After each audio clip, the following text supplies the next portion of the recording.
And today we are starting a little 24-hour readathon, and here is what I will be reading. I don't know if it will be its own separate video, it depends on how much content I film, but this is what I'm doing, so you will see clips of that very soon. Stay tuned.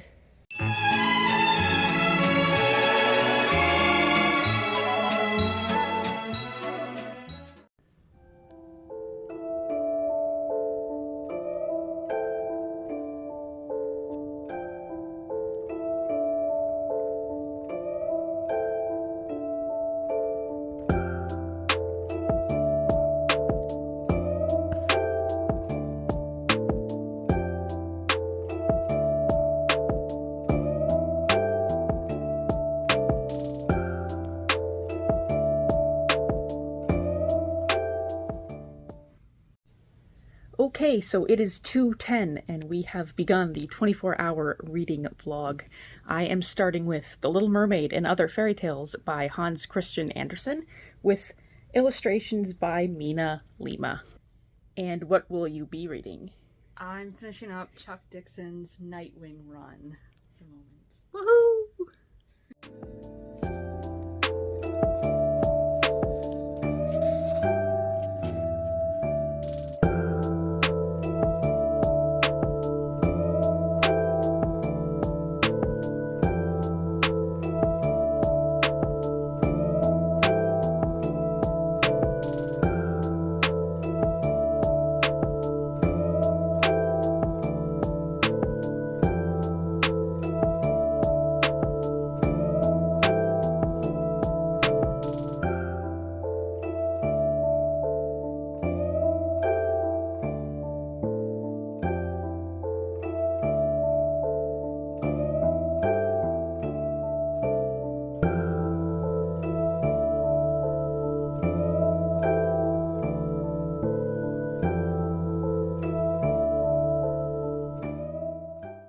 Okay, so I just finished The Little Mermaid and Other Fairy Tales by Hans Christian Andersen. I think I'm going to give it 3.5 stars. Obviously, my favorite story in here was The Ugly Duckling. I think that story is just so sad and just so cute. And I didn't realize that The Princess and the Pea is literally like 5 paragraphs long. I think all the other adaptations that I've read in childhood made it longer somehow. The queen just gives her 20 mattresses all at once and then it's all resolved. And I think in the stories I read, it would gradually get more and more mattresses. And I also didn't realize that Thumbelina, the entire story of Thumbelina is just animals trying to marry her. That's messed up, that's weird. But anyway, the art in here is very lovely, very cute and very simple, and I'm glad that I picked up this edition of the fairy tales. I think it is very cute. Now, as for what I'm reading next, I think I'm going to be picking up a Batman comic, so stay tuned.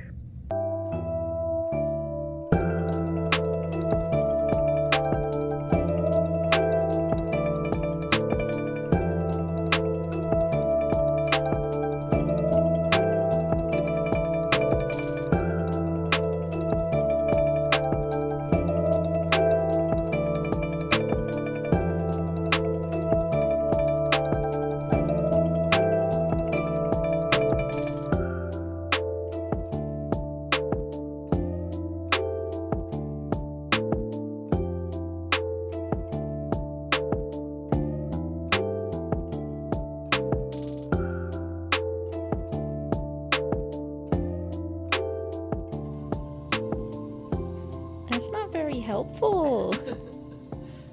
You're sitting on the book. Is it your turn to read?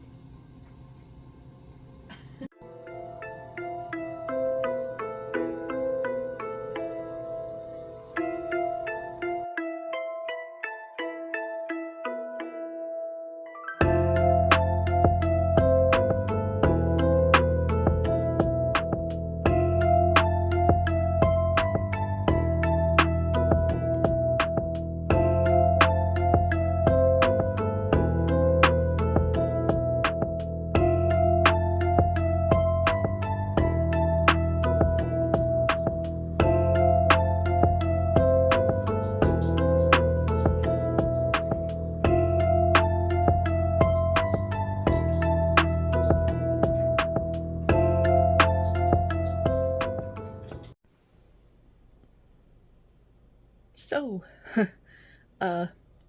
good morning. So yeah, it is the next day.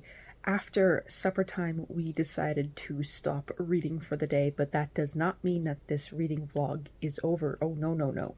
It just means that we are carrying on into the next day, obviously. So I can take this time to catch you up on my final thoughts of what I read yesterday. I already showed you my final thoughts about the Little Mermaid and Other Fairy Tales book by Hans Christian Andersen, just a pretty little interactive art book of fairy tales. I then read Batman Urban Legends Volume 1 by Chip Zdarsky, Matthew Rosenberg, Eddie Barrows, Ryan Benjamin, et al. This is a volume that compiles two different stories, one of them being Jason Todd or Red Hood, and one of them being the guy, the grifter, the other guy with the red mask. I thought this little story was really good. It's about Jason Todd coming back to Gotham because there is a new drug on the street. It's called Cheer Drops, and Jason wants to find it and get it off the streets ASAP. And when he's trying to find the source of things, he ends up having to protect this sweet little boy that calls himself Blue Hood because he wants to be a hero too. And then Jason ends up killing his father in a fit of rage because he was treating the kid badly, giving him drugs, and the mom is in a coma.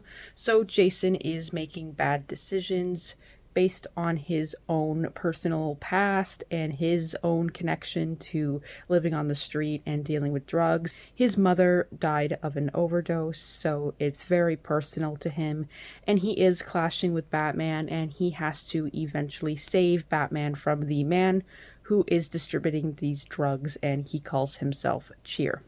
Now, I personally did enjoy this story. I really enjoy good Jason Todd stories, even if this one's just a little bit small and comes up a bit short. My sibling and I were talking about this.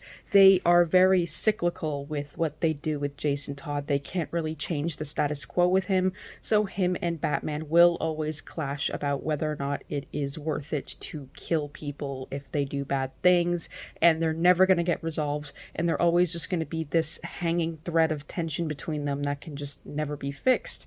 And that's personally very upsetting because, like, I want them to have proper conflict, resolution, and big changes that happen between them because, you know, that's the human connection. And comics just being stuck in this little cycle makes it a little bit, you know, not boring to read, but just expected. So I really did enjoy this little story because a lot of Jason Todd writing tends to kick him into the corner and not really do anything with him. So having this focus, especially him helping children, I really do enjoy. And I really enjoyed that they were simply solving a smaller drug being distributed in the city, even though some of the Rogues Gallery were involved in that. So I really enjoyed this. I'm going to give this 3 stars. I then read one story out of DC Pride, The New Generation, which was published in 2022, and that was Finding Batman by Kevin Conroy. This was the year he passed away, unfortunately, and he submitted a story into this Pride series about his life as an actor and finding the audition for Batman and how it connected to him having to hide his sexuality from Hollywood and his own personal family struggles. He really had a very dark past, and he talks about how all of these things helped him gain the role of Batman by bringing out this voice that he had never heard before in himself, and he realized that he is very much like Batman because he has had to wear a mask and have dual identities for most of his life. It is incredibly upsetting and emotional. It made me cry. I knew a bit about his past and his personal struggles before, and it is just very powerful and evocative stuff, and I am so glad that they put it into the DC Pride collection because, yes, it's wonderful and lovely to have stories about queer joy, about gay joy, but you also need to understand and know the history.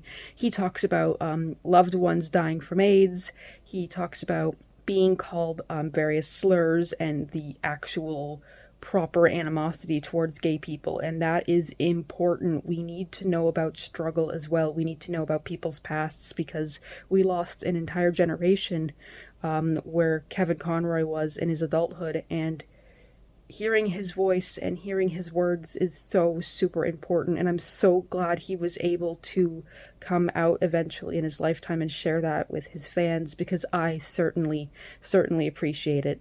So while I can't rank the entire DC Pride book, of course his story's getting 5 stars. How can you not rank it otherwise? Now, as for the rest of the day, I have more Batman comics to read, and I want to try and at least start Rouge by Mona Awad, so stay tuned.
Hi there. It is so many days later that it is a completely new set of numbers on the date. Anyway, here I am to finally give my final thoughts on everything I read during that little mini readathon.